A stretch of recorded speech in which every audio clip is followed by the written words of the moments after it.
They had it all: the jewels, the yachts, the palaces, and then they lost everything. The Gilded Age gave us some of the richest women in history, adored, photographed, whispered about. But behind the glittering gowns and grand estates were lives haunted by scandal, obsession, and ruin. Some ended in loneliness, some in madness, some in mysteries that still have no answers. Tonight, we're not talking about the heiresses who lived happily ever after. We're talking about the ones who didn't. If you're listening in bed with tired eyes and an overthinking brain, you're in the right place. So let this story carry you, and if you're still awake at the end, I'll be here to say goodnight. That's the story I'm telling tonight. The Gilded Age is often painted as one long party: chandeliers glowing, champagne flowing, gowns rustling across marble floors. But the truth is, it was less happily ever after and more high society soap opera with a tragic finale. Behind every shimmering necklace was a mortgage. Behind every portrait in satin was a nervous breakdown waiting to happen. This was the era when wealth reached ridiculous extremes. Vanderbilt mansions loomed like palaces. Newport lawns were littered with people playing croquet in diamonds. And millionaires competed to see who could outspend whom on ballroom decorations. One famously filled a party with hundreds of live birds just for atmosphere. Another shipped in entire trees to make an indoor forest for an evening. Imagine throwing a dinner party today and deciding, this needs an extra touch, let's buy a forest. That was the logic of the Gilded Age elite. But with extreme privilege came an equally extreme fragility. These women lived under constant scrutiny. Society columns wrote about their dresses, their jewels, their marriages, their scandals. One wrong move, one ill-fitting gown, one whispered rumor, and an heiress could go from idolized to ostracized in a matter of weeks. Wealth made them visible, but it also made them vulnerable. Isolation was another hidden cost. The higher the social ladder, the fewer people they could trust. Friends could be rivals, rivals could be friends, and every dinner invitation was as much about politics as it was about companionship. Imagine living your whole life not knowing whether the person complimenting your gown genuinely liked it or was already writing a mocking letter about it to their cousin. That was the constant paranoia of their world. And then there were the spectacular falls from grace, the moments when the story flipped from fairy tale to cautionary tale. The beauty who turned reclusive and paranoid. The heiress who bought a diamond said to be cursed, and then lost her family, her fortune, and her sanity. The poor little rich girl whose 7 husbands managed to outlast her fortune. And the young woman who walked out of her house one December afternoon in New York City and was never seen again. It's tempting to laugh at the absurdity of it all. And yes, we will, because some of these stories are so outrageous, they demand a sarcastic eyebrow raise. But beneath the diamonds and the scandals is something deeper. These were women who lived with enormous pressure to be beautiful, to marry well, to keep up appearances, to represent their families. And when the pressure cracked, society did what it always does. It turned them into headlines, whispered behind fans, and then forgot them. The Gilded Age was a time of glitter and ghosts. And tonight, we'll meet the women who remind us that wealth may buy gowns, but it rarely buys peace. If you wanted a normal childhood, you didn't want to be Gladys Deacon. Born in Paris in 1881 to wealthy American parents, Gladys should have had the kind of storybook upbringing full of governesses, ponies, and summers on the Riviera. Instead, her childhood read more like a gothic novel with some true crime thrown in for good measure. Her father, Edward Parker Deacon, was an American socialite with more money than sense and a temper that belonged in a melodrama. In 1892, when Gladys was just 11, he stormed into a Parisian apartment and shot dead his wife's lover. Yes, her childhood included an actual murder, not of some distant cousin or mysterious acquaintance, but committed by her father. Imagine being sent off to boarding school with that hanging over your head. What did your father do? Oh, just killed mother's boyfriend. You know, family drama. Unsurprisingly, her parents divorced shortly after, but the scandal didn't end there. What followed was a custody battle so vicious it made modern celebrity divorce cases look tame. Gladys and her siblings were pulled back and forth across continents, caught in the middle of lawsuits and accusation. Childhood stability, non-existent. Bedtime story, probably replaced by legal depositions. And as if all that weren't enough, her father's mind began to unravel. By the end of the decade, Edward Deacon was suffering from severe mental illness. He was confined to a sanatorium where he died in 1901. Gladys, still barely an adult, was left an orphan. Wealthy, yes, but with a family history soaked in scandal, madness, and trauma. She grew up with the nagging fear that the instability that consumed her father might eventually consume her too. Here's the thing about the Gilded Age. Money bought comfort, but it didn't buy immunity from tragedy. In fact, in some cases, it made tragedy more dramatic, more public, more impossible to escape. Gladys didn't grow up with the luxury of peace. She grew up with the constant reminder that her father had killed for love, that her parents had imploded in the most public way possible, and that whispers of madness might follow her the rest of her life. And yet, out of all this chaos, Gladys emerged into society not as a broken figure, but as one of the most dazzling, sought-after young women of her generation. Which brings us to the second act of her story, the rise of Gladys Deacon, the beauty who captivated Europe, and the flaws that would ultimately undo her. If you were young, rich, and beautiful in Paris at the turn of the century, your job was to be seen, and Gladys Deacon excelled at it. After her father's death, she re-entered European society as a wealthy orphan with the kind of scandalous past that made her irresistible to gossip-hungry elites. Instead of being pitied, she became fascinating, and it helped that she was breathtaking. Everyone said so. She had striking blue-green eyes, luminous skin, and a kind of magnetic charm that made even the most cynical artists wax poetic. Marcel Proust adored her. The art critic Bernard Berenson fell under her spell. She became the most painted woman of her time, her face immortalized on canvas after canvas. Imagine being the it girl before social media existed, except instead of being reposted on Instagram, you were hung in the salons of Paris and London, endlessly gazed upon by admirers. But beauty is a dangerous currency. The more she was celebrated, the more pressure she felt to maintain and perfect it. By the age of 22, Gladys had become obsessed with a perceived imperfection in her nose, and in 1903, she made a decision that would haunt her for the rest of her life. She underwent a cosmetic procedure. Now, cosmetic procedures weren't exactly advanced in 1903. This wasn't Beverly Hills. This was experimental medicine with all the recklessness of a science fair project. The treatment? Injections of paraffin wax. Yes, actual wax. Doctors believed it could reshape the nose by solidifying beneath the skin.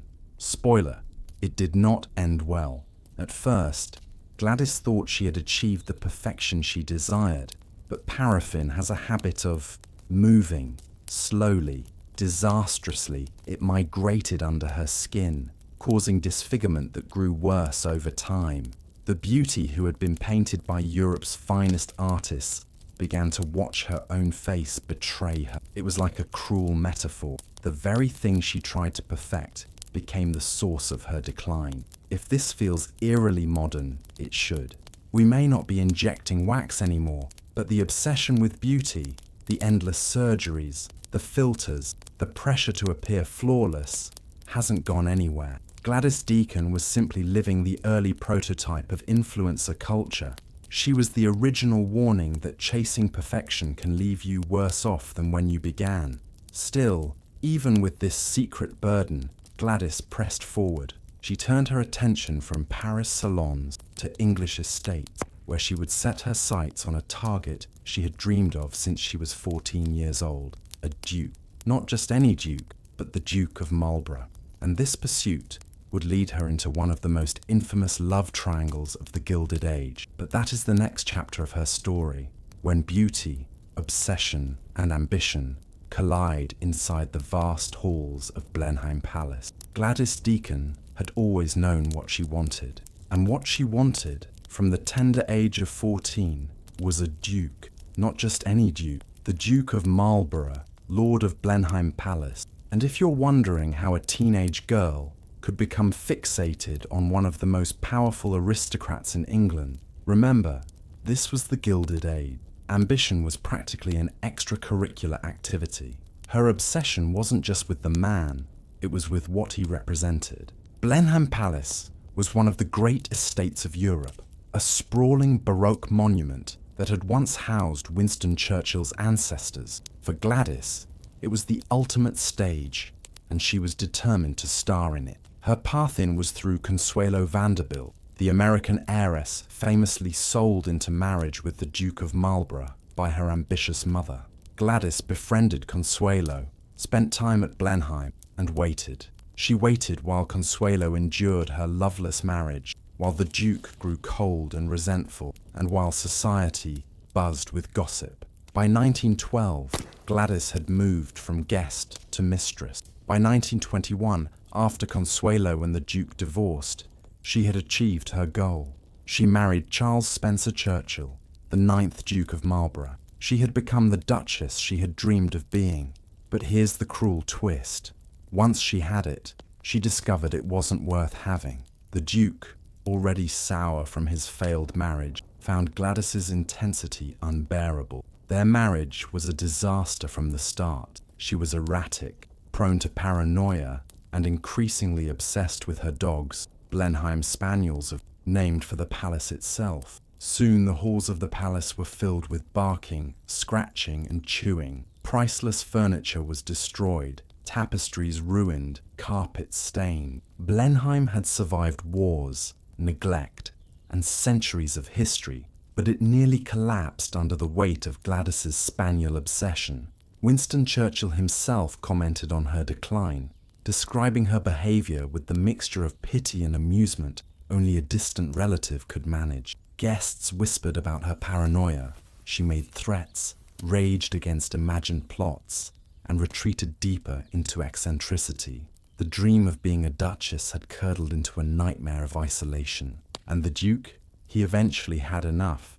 In the early 1930s, he did something almost unthinkable in aristocratic society. He evicted his own wife from Blenheim Palace. Gladys, once the most admired beauty in Europe, was now persona non grata in the very palace she had schemed for since girlhood. It's one of history's cruel irony. She got what she wanted, and then watched it slip through her fingers, shredded by dogs and drowned in paranoia. After her eviction, Gladys Deacon's life became a slow-motion collapse. She retreated to a farm in Checombe, Oxfordshire, where she styled herself Mrs. Spencer.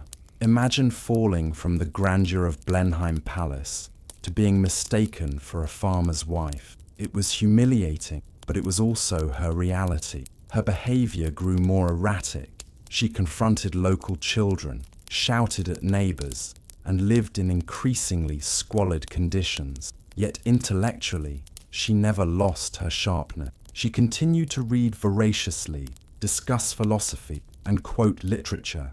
It was as if her mind and her life had split in two, brilliance on one side, chaos on the other. By the 1940s, her reputation as a local eccentric had solidified. The diarist Henry Chips Channon recognized her in 1943. Still elegant in flashes, still capable of conversation, but already more ghost than duchess. She denied her own identity, insisting she wasn't Gladys Deacon at all. It was as though she wanted to erase herself, to vanish from the narrative that had once made her famous. In 1962, the situation could no longer be ignored. She was forcibly committed to St. Andrew's Hospital, a psychiatric institution in Northampton, and there she remained for the final 15 years of her life. A woman once courted by princes, painted by artists, adored by Proust, now a forgotten patient behind hospital. Even in the hospital, her brilliance flickered. The writer Hugo Vickers visited her and found that her mind was still sharp, her reading wide-ranging, but she refused to acknowledge her past. She would not be the Duchess of Marlborough, not the muse, not the beauty. She had erased herself so completely that only fragments remained. Gladys Deacon died in 1977, aged 96, alone, no family, no friends at her bedside, just the faint memory of a life that had once dazzled Europe. And what's left of her legacy? She is remembered as the embodiment of the Gilded Age paradox, a woman who had everything society promised would bring happiness, beauty, money, status, and a palace. And yet, none of it saved her, none of it gave her peace. It's tempting to shake our heads at her story, to smirk at the absurdity of spaniels destroying priceless furniture, or to laugh at the melodrama of her obsession. But beneath the sarcasm lies something tragic. Gladys Deacon was chasing a dream she was told to want, and when she caught it, it devoured her. From Paris salons to English lunatic asylums, her story is the Gilded Age in miniature, glittering at the start, ghostly at the end. If Gladys Deacon's tragedy was beauty destroyed, Evelyn Walsh McLean's tragedy was beauty purchased in the form of one of the most notorious gems in history, the Hope Diamond. Evelyn was born in 1886, the daughter of Thomas Walsh, who had made an almost cartoonish fortune in Colorado's Camp Bird mine. One day he was a struggling prospector. The next, he was literally digging gold out of the Rockies by the ton. Evelyn's childhood was a lesson in sudden wealth, modest beginnings one moment, Fifth Avenue mansions the next.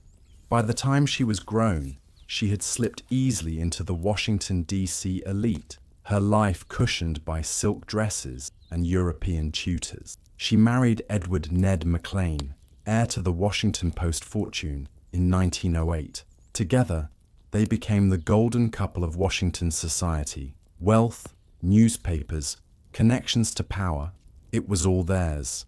Their wedding was less a ceremony than a public spectacle, with enough flowers to strip several greenhouses bare.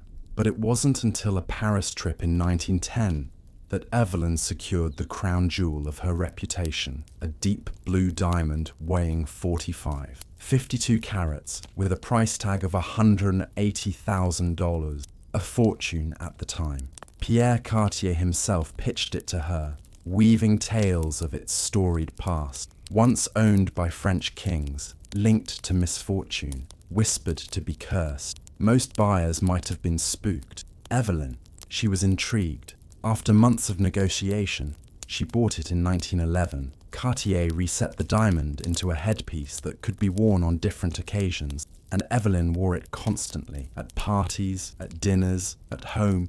She even let her Great Dane wear it around his neck for amusement. Because when you spend the equivalent of several $1 million on a diamond, why not let the dog slobber on it? That's Gilded Age logic at its finest. The Hope Diamond cemented Evelyn's place in the social world. She was the woman with the jewel, the heiress who didn't flinch at superstition. But superstition, as it turned out, might not have been the problem. Her life was about to unravel in ways far worse than any curse Cartier had whispered about. Whether or not you believe in cursed jewels, Evelyn's life reads like a list of tragedies neatly stacked one after another. The first blow came in 1919, when her 9-year-old son, Vincent, was struck by a car and killed. The newspapers couldn't resist pointing out that this was surely the diamond's curse taking its toll. Evelyn herself admitted she sometimes wondered, but it's worth asking, was it a curse, or just the randomness of life? Now dressed up in superstition, her husband Ned was no help. If anything, he was his own curse. Charming in public, self-destructive in private, Ned drank, gambled, and spent with reckless abandon. By the late 1920s, his excesses had spiraled into scandal. He was declared legally insane in 1933 and committed to an asylum, where he remained until his death. Again, society whispered about the Hope Diamond, but honestly, marrying Ned McLean was risky enough without supernatural intervention. Then came the financial blow. The stock market crash of 1929 and the Great Depression chewed through fortunes like wildfire, and Evelyn's wasn't immune. She was forced to pawn the Hope diamond temporarily, the ultimate humiliation for a woman who once let her dog wear it. The Washington Post, once the family's crown jewel, had to be sold. Again, the headlines couldn't resist. The cursed diamond strikes again. But here's the thing. The so-called curse always seemed to strike in ways that were utterly predictable. A reckless husband, check. Speculative wealth destroyed by a market crash, check. An over-reliance on jewels to distract from reality, double check. If anything, the curse of the Hope diamond was simply that it attracted exactly the kind of people most likely to self-destruct. And yet, Evelyn clung to it. Through every tragedy, she wore the diamond as if it were both shield and stage prop. To her, it was not a curse, but an identity. She was the woman with the diamond. Without it, she was just another heiress, watching her fortune slip through her fingers. Evelyn outlived her husband, her fortune, and most of her illusions. Ned died in 1941, long after his mind had left him. Evelyn herself kept up appearances as best she could, still hosting parties, still putting on gowns, still wearing the Hope diamond. But behind the glitter, the money was gone. She died in 1947, leaving the diamond to be sold to Harry Winston, the jeweler to the stars. Winston, savvy in marketing, put the Hope diamond on tour across America in the Court of Jewels exhibition before donating it to the Smithsonian in 1958. And so the cursed diamond found a permanent home in the National Museum of Natural History, admired by millions who have no idea who Evelyn Walsh McLean was. And that's the irony. The diamond outlived her. It outshone her. Today, it sparkles behind glass in Washington, while Evelyn herself is reduced to a footnote. The woman who wore it, the woman who let her dog wear it, the woman who may or may not have believed in its curse. Her life reminds us that the trappings of wealth are no protection against heartbreak. A cursed jewel didn't ruin her life. Choices, circumstances, and the sheer unpredictability of existence did. But the legend of the curse, that's what stuck. Because society loves a neat story, and Evelyn's tragedies fit perfectly into the mold of superstition. So the Hope diamond survives, glittering under museum light. Evelyn, meanwhile, remains the ghost haunting its legend, proof that jewels may be forever, but joy rarely is. If Evelyn Walsh McLean's curse was a diamond, Barbara Hutton's curse was her bank account. Too big, too public, and too irresistible to anyone who smelled an opportunity. Born in New York City in 1912, Barbara was the sole child of Edna Woolworth and Franklin Laws Hutton. That last name should ring a bell. Her maternal grandfather was Frank Winfield Woolworth, the five-and-dime store king who turned cheap trinkets into a global empire. When Barbara's grandmother died in 1924, she left her only granddaughter $26 million. Adjusted for inflation, that's the kind of money that makes you the headline, even if you never leave the house. By the time the dust settled, Barbara was one of the richest women in the world, but money never meant security. Her childhood was a haunted one. At 6 years old, she discovered her mother's body after what was officially called an accident, though many whispered it was suicide. Her father was too busy chasing business deals and mistresses to offer comfort, and so Barbara was shuffled between relatives, governesses, and boarding schools. Imagine being worth millions, but still feeling like nobody actually wanted you. That contradiction would define her life. Her public debut at age 18 in 1930 was supposed to be her crowning moment. She threw a debutante ball at the Ritz-Carlton so lavish it still makes society historians gasp. The cost was estimated at $60,000 in the middle of the Great Depression. The party favors, diamond bracelets. That's right. At Barbara Hutton's party, you didn't leave with a tote bag, you left with actual diamonds. The public response was complicated. On one hand, she dazzled. On the other, she scandalized. At a time when families across America were losing their homes, Barbara's ball became the poster child for tone-deaf extravagance. The press branded her the poor little rich girl, not poor in money, of course, but poor in everything else. Family, stability, love. The nickname stuck like glue, shaping her public image forever. And like all labels, it was both cruel and accurate, because Barbara had everything and nothing at the same time. She had estates, couture wardrobes, jewelry collections that made museum curators weep, but she also had loneliness, insecurity, and the kind of emotional scars that no amount of Cartier could cover. Her adulthood would play out like a long, expensive, painfully public experiment in finding love and failing at, which brings us to the next part of her story, the marriages. All 7 of them. Yes, 7. And every single one was worse than the last. Barbara Hutton approached marriage like some people approach diets, with optimism, lavish investment, and repeated failure. Her first husband was Prince Alexis Medivani, whom she married in 1933. He was titled, handsome, and utterly opportunistic. His family had orchestrated the whole encounter, seeing Barbara as their golden ticket. Alexis spent her money with the enthusiasm of a man who had never seen a Woolworth before. Within 2 years, the marriage collapsed. Next came Count Reventlow, a Danish aristocrat who gave Barbara her only child, Lance, in 1936. For a moment, it seemed like she might have found stability, but even this marriage dissolved by 1941, leaving Barbara more isolated than before. Her third husband was Hollywood royalty, Cary Grant, dubbed Cash and Carry by the tabloids. Their marriage in 1942 was the most glamorous of them all. Grant, to his credit, insisted on not taking her money and genuinely tried to protect her. But Barbara, fragile and insecure, always felt overshadowed. The marriage ended amicably, but it confirmed what the world already suspected. Barbara couldn't buy happiness, even from Hollywood. From there, things only spiraled. Prince Igor Trubetskoy in 1947, famed playboy Porfirio Rubirosa in 1953. The marriage lasted just 53 days, the length of a bad Netflix subscription. Baron Gottfried von Kram in 1955, and finally, Prince Doan of Laos in 1964.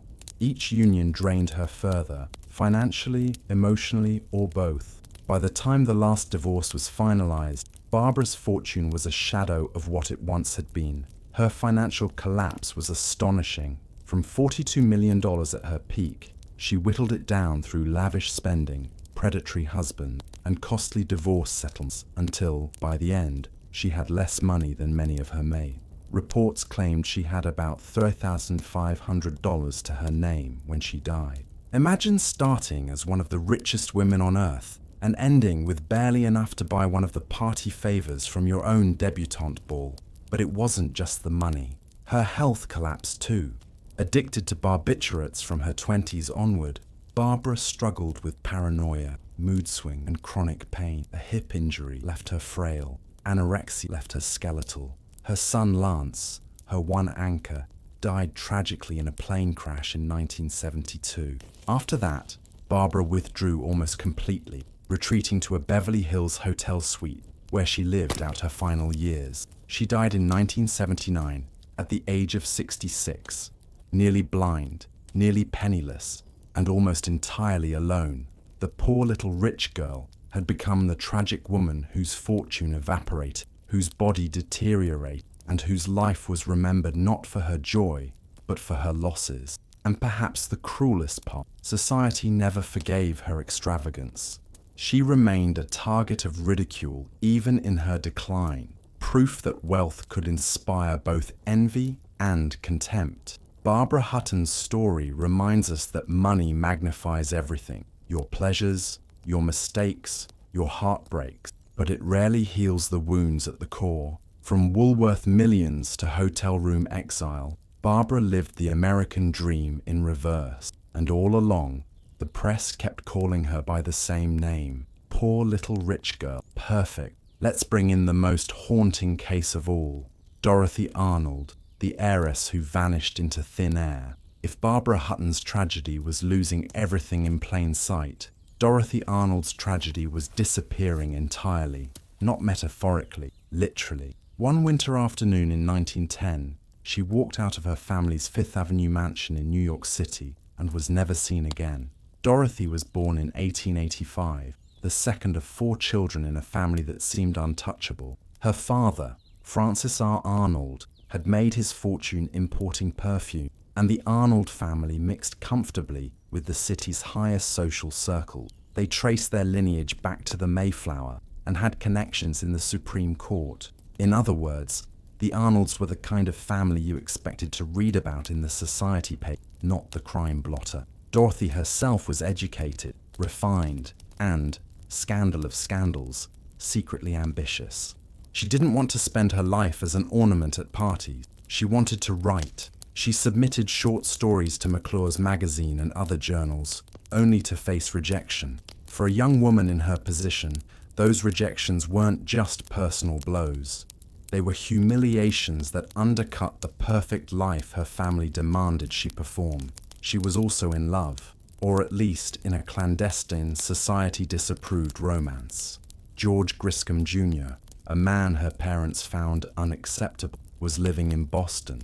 Dorothy wrote him letters in secret, sneaking around her family's expectations. Love, writing, independent. She was testing every boundary set for her. On December 12, 1910, Dorothy left her home saying she was going shopping for a new dress. She walked down Fifth Avenue, stopped at a bookstore where she bought an engaged girl's sketches. Yes, really, that was the title. And then vanished into the cold New York air. Witnesses saw her. A friend bumped into her on the street and said she seemed cheerful. And then?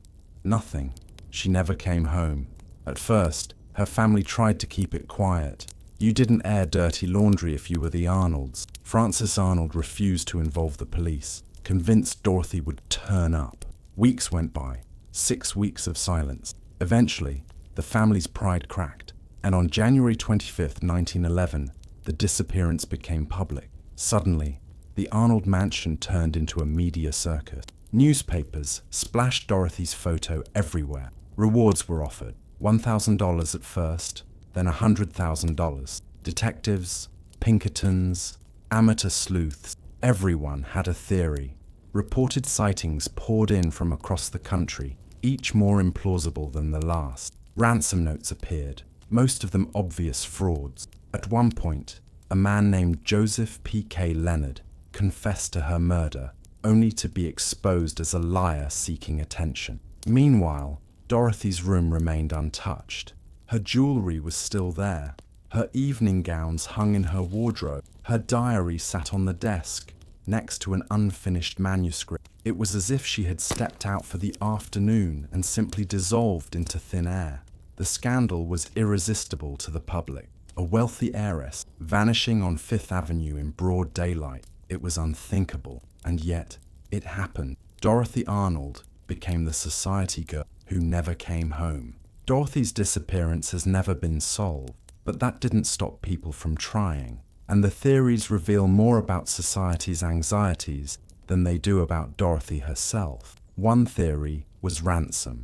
The notes demanded $5,000, but nothing about them was credible. No one ever came forward with proof. No money changed hands, and no body turned up. Another theory was suicide. Dorothy's rejected manuscripts, her disappointment in her writing career, and her secret romance with George Griscom Jr.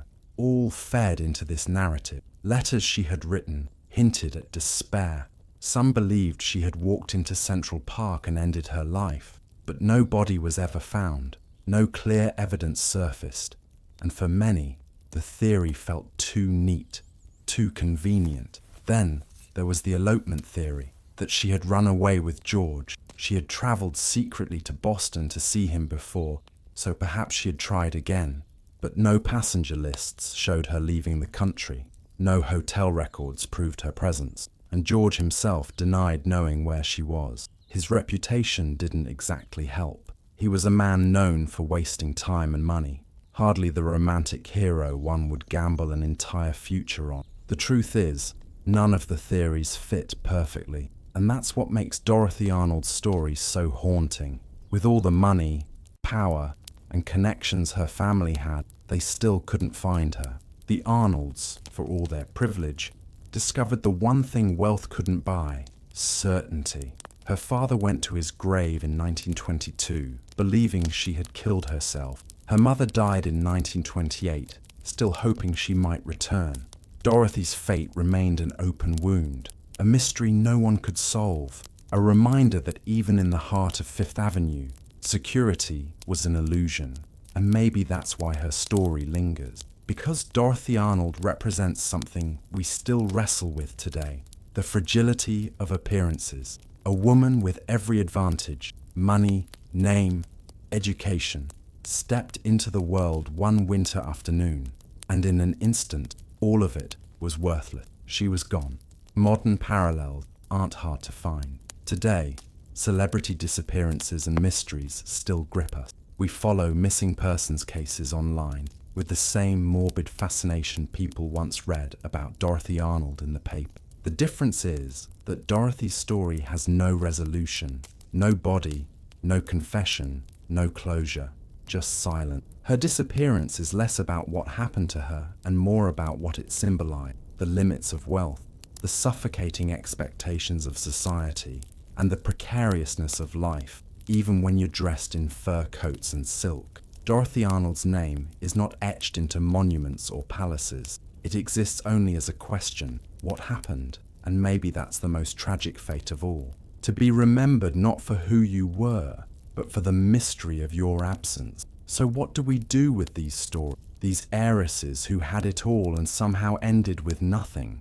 They lived in the Gilded Age, a time when wealth was supposed to be a shield against tragedy, when money promised insulation from grief, madness, or misfortune. But instead of insulation, it amplified everything. Gladys Deacon was once the most admired beauty in Europe, courted by princes and painted by artists. She got her dream: a palace, a title, a duke, and then she ended her life in obscurity, reduced to shouting at children and denying her own name. Evelyn Walsh McLean owned the Hope Diamond, the most famous jewel in the world. It glittered on her forehead, on her gown, even on her dog. And yet she lost her son, her fortune, her husband's sanity, and her own place in society.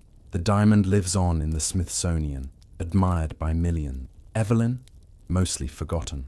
Barbara Hutton began as the richest girl on earth, with Woolworth millions, and a debutante ball that handed out diamonds as party favors. And yet she spent her life searching for love through 7 husbands, dissolving her fortune and retreating into loneliness. She died nearly penniless, remembered more for her heartbreak than her wealth. And Dorothy Arnold, she never even got to finish her story. She stepped out for a walk in Manhattan, bought a book, and disappeared. No jewels, no palaces, no lovers could protect her from becoming a ghost story. To this day, her name lingers not because of what she achieved, but because of the silence she left behind. What ties them together is not just tragedy, it's the reminder that wealth doesn't free you from being human. In fact, it can trap you in even harsher cages of scrutiny, expectation, and spectacle. They lived lives of glittering privilege, but every jewel came with a shadow. And maybe that's why their stories still resonate, because we live in a world where celebrity meltdowns and billionaire scandals still captivate us, where we follow the implosions of the rich with the same fascination Gilded Age society once had.